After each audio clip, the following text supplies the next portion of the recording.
My success has absolutely come from my ability to learn from other people that wrote books, that put on conferences, that taught what they learned. I hear billionaires and ultra wealthy individuals giving bad advice frequently. And I don't think they're lying. I think it's revisionist history. I think they're confused. And if you follow this advice, if the younger version of me followed this advice, I'm not convinced I'd be where I'm at today. The wrong advice, listening to it, will set you back. I want to give you a personal example, and then I'm going to give you 4 examples of really bad advice that is dangerous. So years ago, I owned a coaching company. Maybe 7 years ago, on one of the calls, it was a group call, I was talking about challenges I went through and how I resolved them. And one of the things I remember talking about was this idea that I could have worked a lot less hours and I could have been more present in my personal life. And there is truth in that to a degree.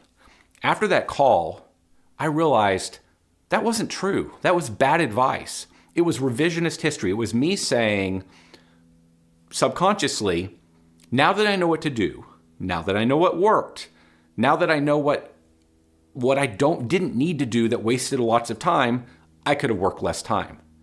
But reality is, back then, I didn't know what to do. I had lots of things I needed to learn. I didn't know which marketing methods were going to work. I didn't know which people I hired were the wrong people that were going to slow me down. I didn't know any of that stuff. And so later I can say, I could have worked less hours. I could have been more efficient. Of course, because it's hindsight, revisionist history. And I think that is what a tremendous number of extremely wealthy, extremely successful individuals do. And it makes me nervous for the younger version of me, and maybe for you, depending where you're at.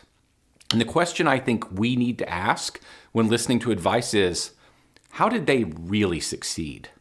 Like, what were they doing at that period in their life that got them to where they're at today versus what they're now teaching, what they're now saying? I'm going to give you 2 quick examples to try to make this really clear, and then I'm going to give you 4 bad pieces of advice I think you absolutely want to run from. Let's use Arnold Schwarzenegger. You say, I want to be Arnold Schwarzenegger someday. I want to look like Arnold Schwarzenegger. The dude eats a plant-based diet now and says you should eat a plant-based diet. And that may be great for longevity, maybe, but it sure isn't going to make you Arnold Schwarzenegger in the entire career that was built by not eating a plant-based diet. So, might be good advice for you if you want to be skinny and live a long time. Really bad advice if you look at him and say, I want that life. Or take all the really rich billionaires, very, very high net worth individuals who now advocate for higher taxes. It's okay to take more of my money, and it's okay to take more of those rich people's money as well. But how did they get their money? Well, they got their money by low capital gains rates and tax deferrals. What does that mean? That means they made a bunch of money, they sold some assets, they gave a little sliver to the government, low capital gains rates, or they didn't give any to the government, especially in real estate, they deferred it, and they rolled all that money into the next investment and the next investment. If I get a pile of money like this, and the government takes half of it, and I can only roll half, I don't become Warren Buffett. I don't become many of these individuals. They absolutely got to where they're at because of these low tax rates. It's one factor. Or tax deferrals. So when they say, tax us all more, well, that makes me concerned for my kids. And maybe you. That's bad advice for the person that hasn't already made it. So now let me give you 4 examples that just, to me, are dumb and dangerous. And these are examples I hear frequently. So one would be this idea that you really shouldn't make and don't need to make that many sacrifices in your family life or your personal life. I've heard this, I'm not going to put names to it, but I've now heard this a number of times. But tell me, who exactly that's a very successful business person, that's a professional athlete, that's a very successful entertainer? Just pick a category, some category that you might admire, and somebody that's sort of top of the game.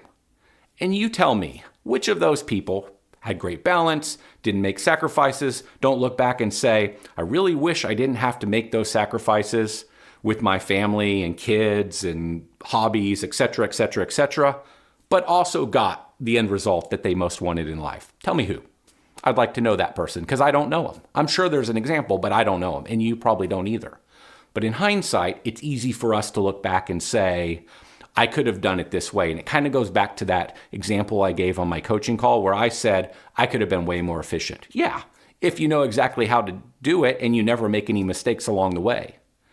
So when I think about this one, I think terrible advice. And the lesson is you have to decide if you're willing to make a trade in life where you're a little less present in your family, you're a little less present with your kids, you're a little less present with your hobbies, you're a little less present with your family or your friends, you're a little less involved in your investments or whatever the thing is that you care about. Those things are going to get sacrificed if the building of the business is the goal in life that you want. If you want to make that really successful and take really great care of your team, make a lot of money, have that business be highly durable, way out into the years, way out into the future, you're going to sacrifice a few things. So, dangerous advice. On that one, you just have to decide, are you willing to make that trade? Another one, follow your passion. I really think this is crappy advice. I think it's luxury advice. That's a better way to put it. Because I think most careers are shaped by an opportunity presents itself, probably wasn't planned. The person hopped on that opportunity. They went all in, wasn't necessarily their passion. They found success. I think it sort of goes like this. And frankly, that's my story. My story was I wanted to be in tech. When I was going to college, I thought virtual reality was going to be a thing. It was obviously not going to be a thing anytime soon, but that's literally what I wanted to do when I was in college. My first software company didn't make it when I was young, and I ended up doing tons of stuff in home services, and it took me a while to get back to technology. I never wanted to be in the outdoor services business. My interest was zero. But in my case, I ended up in it, and then I got good at it, and then I became known in the industry, and then I was able to give lots of other people advice and help them.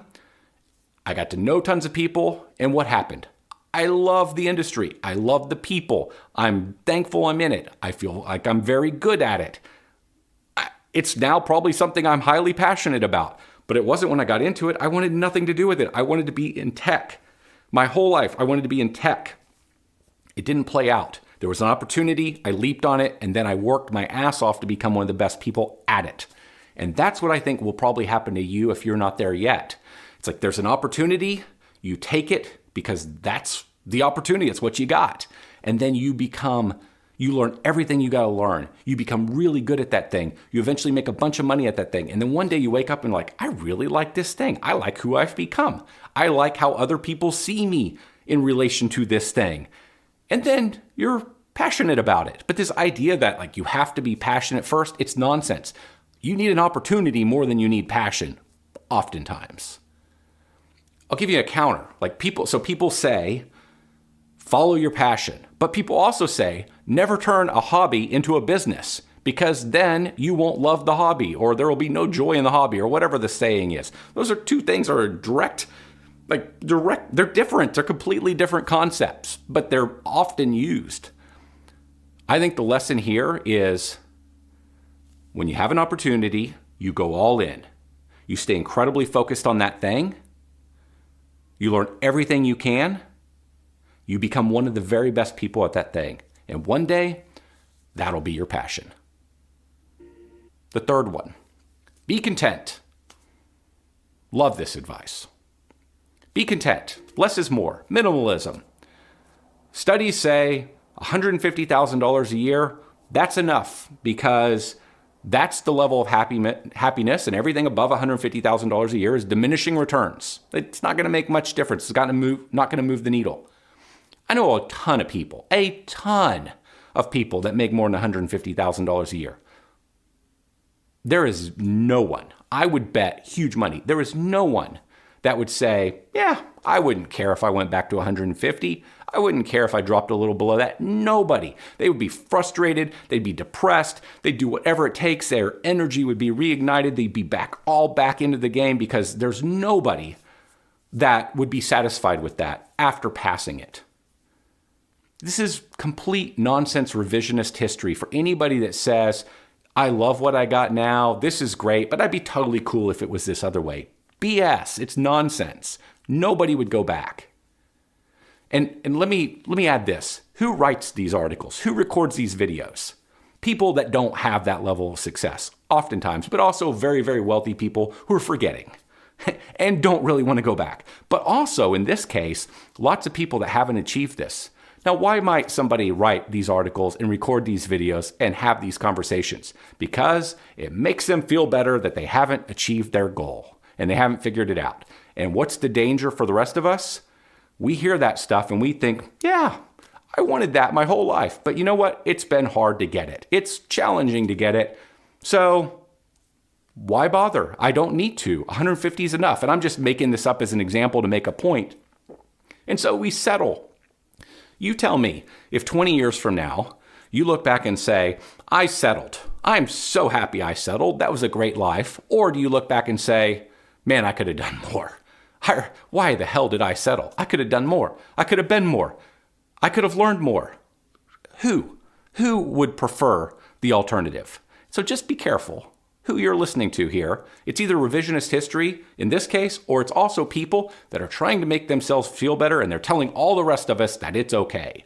Because if it's okay for us, then they'll feel maybe it's okay for them. BS. Finally, the idea of being patient in business. And I have been patient but frustrated and very long-term focused. And I think long-term focused was a good thing for me because I didn't do short-term sighted things just to get a level of success to the detriment of the future. But that's not quite what I'm talking about here. I'm talking about the individual that has made tremendous money, and then their advice to you is, at 20 years old, and I would give this advice as well, at 20 years old, start investing in the S&P 500.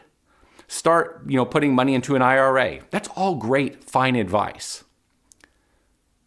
You'll make your wealth over decades. Just keep investing. That is fine for people that don't have bigger ambitions or a vehicle or an opportunity to go build a business. The reality is, most wealth is created in leaps. Now, a leap might take a decade of work, and then there's a giant leap, and then another decade and a giant leap in wealth. Years and years ago, I heard 80% of people with $5 million or more dollars, they made it by building a business. So this idea that just earn your way there with compounding interest in the S&P 500 or whatever, and you'll be good is baloney, because you'll never be rich doing that. You have to go build your thing. And now, why do I talk about this one? I talk about it because sometimes it actually makes sense to not invest any money. Sometimes it actually makes sense to take all your money and put it all in on your business. It's dangerous, absolutely dangerous, because a lot of people will not do and will not learn what they got to learn and do to get a business that achieves success, that achieves wealth. But if you're willing to do all that stuff, it's the greatest trade. The idea that you're going to put your money in almost any other investment and do better than taking your money out of those investments and putting them into your own business and building that. Remember my 80% of people with $5 million or more made it in business? That tells you what you need to know. And this is exactly what I did. When I started working at 14, I started investing at 20. When I was 28, I had the equivalent of at least $200,000 in today's dollars. I got wiped out. I had a wife that stayed home. I had 2 kids. My first software company didn't make it. We put everything in. We finally threw in the towel. So at 28, I'm wiped out other than the equity in my house and my cars, which were not fancy. And in just a couple years, I was back to a degree because every dollar I made, I didn't put it in the S&P 500. I didn't put it into bonds. I didn't put any investments. I put it all into me, into learning and into my businesses. And very quickly, I guess I'm being a little forgetting. I did own an apartment building that I had a lot of equity in. I forgot about that. But from a liquid standpoint, I got wiped out. I didn't get wiped out on my real estate thing or my house. So I forgot about that. But But that was all like tied up money, so it didn't count. So I still had that net worth. But literally in a year or two, from that age to 2 years later, I had recreated all that and way more, like way more. And so had I just put it in the market and taken the slow route, I wouldn't be where I'm at today. And so what's the lesson here? The lesson is that if you've got the desire and you're willing to do what it takes, you should sell your investments. And this is a lot of people disagree with this advice, and you should go all in. And then when you have lots of extra money and you don't know how to invest it in your business, you start then putting that money into S&P 500 and passive investments. But if your goal is, I want to build something big and I want to get wealthy, you will never get there investing your money. You won't. I mean, maybe if you start investing at Bitcoin at 1,000, yeah, you would have got there. But how many of us did that? And so generally not going to get there. And you're definitely not going to get there in any safe investments that have low volatility. The best place you can invest is in your business. So this idea of being good with patience and compounding interest and time, 40-year horizons, all this crap that people espouse who have already made it, that is not how any of them got there. So to close, here's the takeaway. Lots of people are saying, do this, but ignore what I did. That's essentially what they're saying. They're saying, here's how I think you should now do it, but forget how I actually got there because you could do it this way. But yet, there's not a lot of proof you could follow the new plan the way they're espousing now. I'd follow the plan of how they actually did it. And so as you listen to advice, just ask yourself, what was this person doing back in the heyday of when they were building and they were finding success and when things were up and down? But what were they doing at the moment in time? What was their life like that got them to where they're at today? I'll end with this. I had this conversation the other day, and I think this is incredibly valuable advice. I was talking to somebody, and we were talking about how in this one part of this person's life, they're having like crazy success. It was probably financial. And in a lesson or a thing I heard years ago, and I think it's one of the great pieces of advice is, if you want one part of a person's life, you have to take their entire life. There's 1 million people that would love to have Elon Musk's wealth. There is zero about his life that I want. Like nothing about it. Zero. Because you can take that wealth, if you could even be, none of us really could even be him from a brain standpoint. Think about what his family looks like. Think about what his social life looks like. Think about all the stuff in his world to get what he got. And that's sort of the example here. There are 1 million people who traded all kinds of other stuff to get the thing they got. Are you willing to make those trades? If you want the success that somebody else has that you might envy, you have to take the whole thing. And oftentimes in business and entrepreneurship, you will find that people with outstanding results have jacked up a whole bunch of other parts of their life. And so for me, the trade has always been, it's very important to me to build something big and successful, but I was not going to destroy everything else. I definitely made a lot of compromises in other places, but I wasn't going to destroy it. Never was in balance. I don't believe it's possible.